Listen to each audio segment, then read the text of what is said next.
Bonjour à vous, bienvenue dans cette vidéo dans laquelle on va répondre à cette question simple. Comment faire pour réussir à arrêter de fumer quand on est invité à des soirées?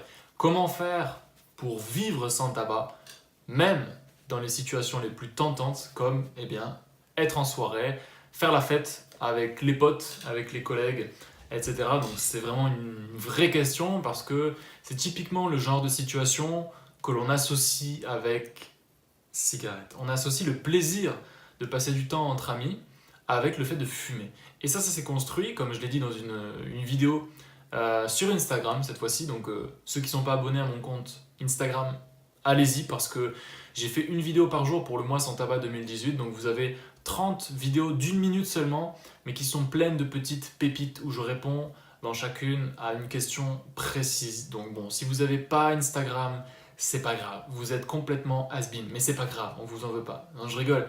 Mais si vous avez Instagram, allez voir à plein poumon et vous avez plein de pépites sur ce compte-là. Et donc dans une vidéo, je crois que c'est la toute dernière, la 30e, je dis que ben voilà, les habitudes se sont construites par la répétition. Donc si vous avez l'ancrage de fumer en soirée, c'est juste que vous avez répété. Vous avez répété le fait que c'est un plaisir de fumer en buvant de l'alcool avec les potes, etc. Vous avez fait une association mentale entre ces festivités et le fait de fumer une cigarette. Et ça s'est fait par la répétition, ça s'est pas fait en une seule soirée. Mais peut-être que la première soirée, vous avez kiffé. Souvenez-vous, vos premières cigarettes en soirée. La deuxième, vous avez kiffé. La troisième, vous avez kiffé. La quatrième, vous avez kiffé. La cinquième, vous avez kiffé. Vous avez kiffé. Vous avez... Et voilà, c'est ce qu'on appelle un ancrage. Donc pour vous en sortir, ça va clairement demander de la répétition, mais à l'inverse. Il va falloir complètement inverser le schéma et de commencer à faire comprendre à votre cerveau et à votre inconscient que passer une bonne soirée égale pas de cigarette. Que le fait de ne pas fumer vous fait passer une meilleure soirée. Oui, oui, que le fait de ne pas fumer, non pas vous fait passer une bonne soirée, mais une meilleure soirée, 1000 fois mieux. Et rappelez-vous, le lendemain d'une soirée où vous avez fumé, qu'est-ce qui se passe? Ça pue. Même le soir quand vous rentrez, ça sent très fort le tabac froid. Est-ce que c'est agréable?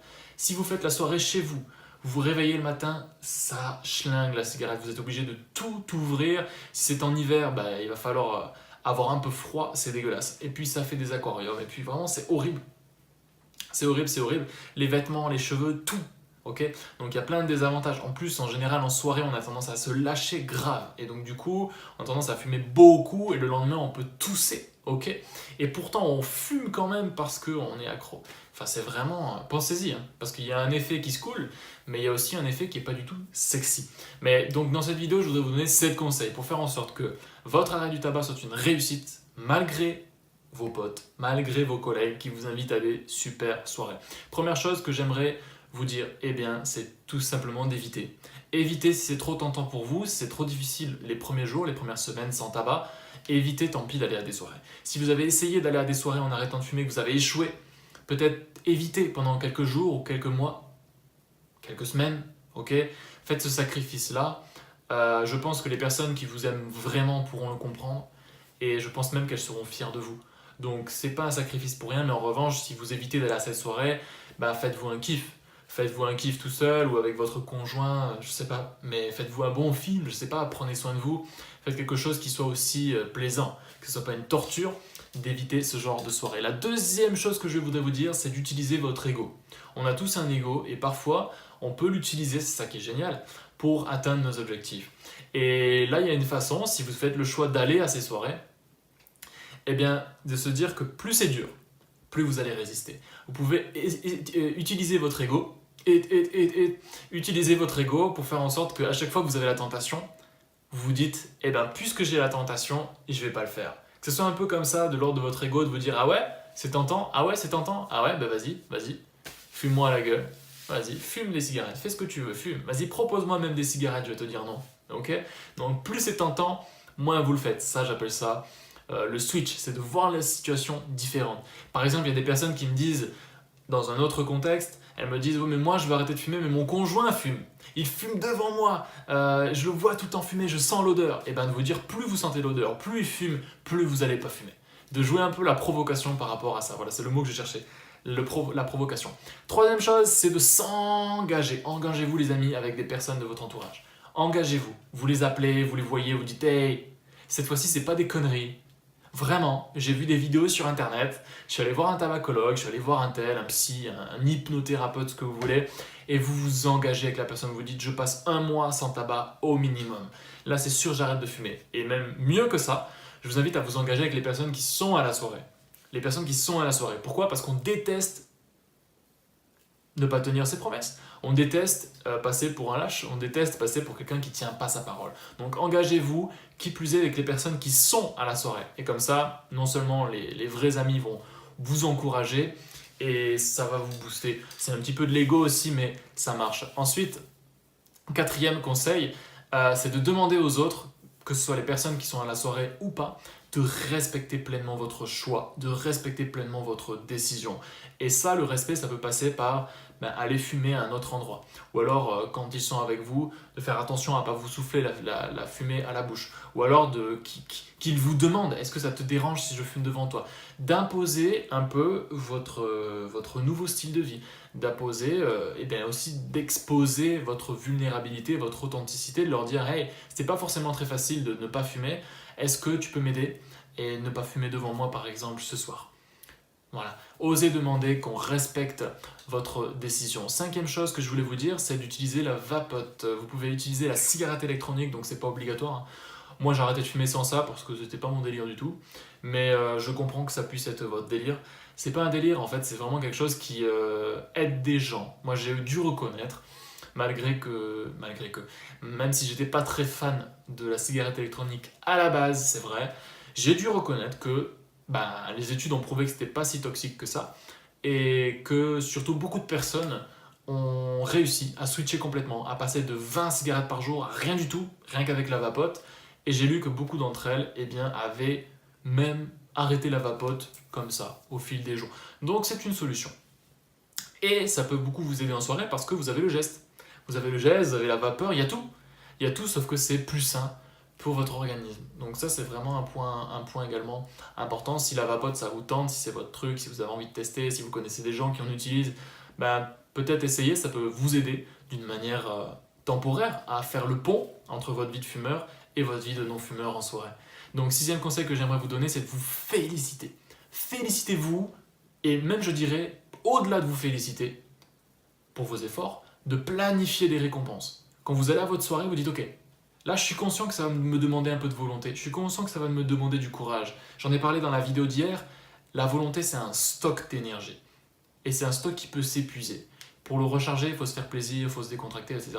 Mais vous pouvez planifier des récompenses qui vont vous stimuler pendant la soirée. Dans les moments de tentation, vous allez vous rappeler, vous dire « Ah mais non, j'ai une récompense qui m'attend là ».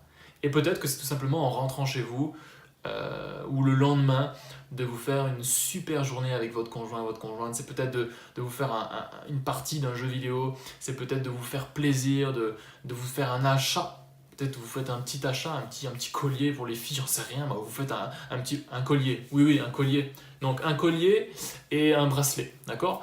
Ce que vous voulez, mais planifiez-vous une récompense, une petite récompense, même une récompense gratuite, mais quelque chose qui va vous stimuler dans la soirée. Vous allez vous dire non, j'ai un cadeau qui m'attend là. J'ai le Père Noël qui passe demain, donc il faut que je sois sage. C'est n'importe quoi ce que je dis, mais en gros, c'est ça. 7e conseil, c'est Non, c'est pas vrai. Non, j'ai pas pris de notes. Non, mais j'arrive pas à me lire en fait. Fumeur, ah oui, c'est ça que je veux dire. C'est qu'en fait, la vérité, c'est que les fumeurs vous admirent. Les fumeurs vous admirent. On a tendance à imaginer que les fumeurs qui n'arrêtent pas de fumer sont libres, qui n'ont pas de problème, qui se cassent pas la tête. Ça va tranquille, ouais. Mais en fait, la vérité, c'est que beaucoup d'entre eux, peut-être pas tous, mais beaucoup d'entre eux vous admireront. Beaucoup d'entre eux admirent les non-fumeurs, et je pense que vous-même, si vous fumez encore, ça vous arrive parfois d'admirer ceux qui ont arrêté, ou d'admirer les personnes qui ne sont jamais tombées là-dedans. Vous dites, waouh, franchement, c'est chaud, c'est bien. Donc de se rappeler ça, ça peut être boostant. Vous allez dire, c'est encore de l'ego, mais on s'en fiche. L'important, c'est le résultat. Mais c'est important de se rappeler ça. C'est que beaucoup de fumeurs vont vous envier, soit tout de suite, soit plus tard. Donc de se rappeler que vous êtes une source d'inspiration. Okay ? Et vous êtes en train de faire quelque chose qui est vertueux. Vous êtes en train de faire quelque chose que plein de fumeurs n'osent pas faire. Et ça peut être également dynamisant, ça peut vous garder sur la bonne voie pendant cette soirée. ces soirées. Voilà, donc maintenant, on approche du nouvel an. Au moment où je publie la vidéo, donc normalement on est déjà le 30 janvier quand je publie cette vidéo, donc c'est demain le réveillon. Ça va le faire, mais si ça va le faire. Et puis au pire, ce sera votre dernière soirée avec une cigarette, hein. Ok. Alors, j'ai fait une vidéo spécialement sur comment être sûr, je dis bien être sûr, de réussir sa résolution. Le lien est dans la description. Si je ne m'abuse, c'est la vidéo numéro 3 de ce défi 7 jours, cette vidéo. Merci de m'avoir écouté dans cette vidéo. Appliquez ces principes, appliquez ces 7 conseils et vous allez voir que ça va changer votre vision des soirées. Je répète ces conseils. Le premier conseil, c'est tout simplement d'éviter si c'est trop tentant pour vous. Deuxième conseil, c'est de switcher ou de jouer à la provocation, de dire que plus on vous fume à la figure, plus vous résisterez. Ensuite, troisième conseil, c'est de s'engager avec des personnes qui sont importantes pour vous, voire des personnes qui sont à la soirée. Quatrième conseil, c'est de demander de respecter votre décision, de faire preuve de respect. Cinquième conseil, d'utiliser la vapote si ça vous chante. Sixième conseil, de vous féliciter, de planifier des récompenses. Et septième conseil, non je rigole, c'est de se rappeler que les fumeurs vous admirent. Ok ?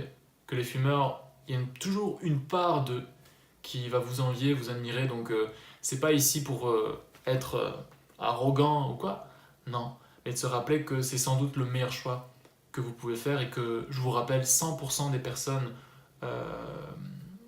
sont fiers en fait d'avoir arrêté de fumer. 100% des personnes qui ont arrêté de fumer, c'est quand même énorme, sont contentes. Il n'y a aucune personne qui va vous dire, ah franchement, ma vie de fumeur, qu'est-ce que c'était bien, hein. Je dépensais de l'argent, j'avais mauvaise haleine, ma peau se dégradait, j'étais addict, ma santé se dégradait, puis bon, j'étais pas libre, puis en plus je montrais pas l'exemple à mes enfants, puis en plus je ressassais des idées noires parce que j'arrivais pas à arrêter. Non, franchement, c'était vraiment trop bien, quoi. Non, ça n'existe pas, ça. Donc soyez serein par rapport à ça. Merci de m'avoir écouté encore une fois, prenez soin de vous, soyez des amours pour les personnes qui sont importantes pour vous, et maintenant je vous dis ciao.